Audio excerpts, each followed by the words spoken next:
Hi, I'm Dr. Amy Hakim with the Boca Voice.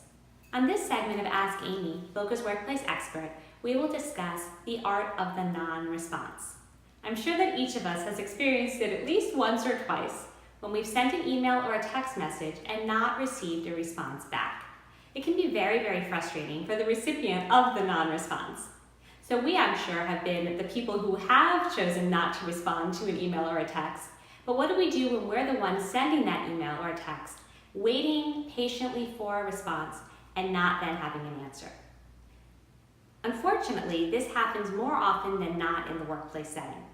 Let's imagine that we have a deliverable and we have asked our employee to do something in order to move this deliverable forward.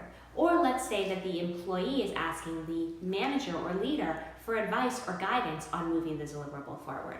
If we're waiting patiently to get that deliverable and we don't yet have it, and we need to then not move forward with our project until we hear from the individual, it can be incredibly frustrating. So there are a couple of tips and tricks that we can use and apply here. Number one, in the subject line, use specific language like timely or response needed or action required. This simple language can draw the attention to someone who's looking through, say, 100 emails. Okay, I need to pay a little more attention here. Number one. Number two, at the bottom of an email, you might say something like, if I don't hear back from you by this date or by this time, I will assume that you are comfortable with me moving forward.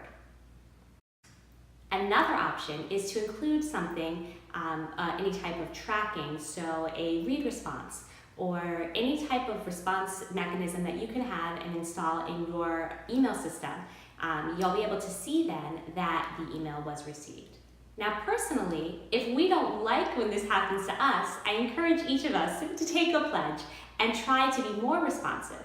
What I like to do when somebody sends me an email and I'm not ready to respond, I generally send an acknowledgement. I'll say, thank you so much for your message.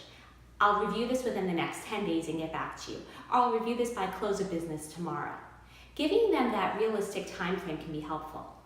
As an employee, if you have a boss who is less likely to respond and you know that you need his response and his approval to move forward on a project, speak to him about this. Ask if you might change protocol so that if you don't get a response, it means that he's okay.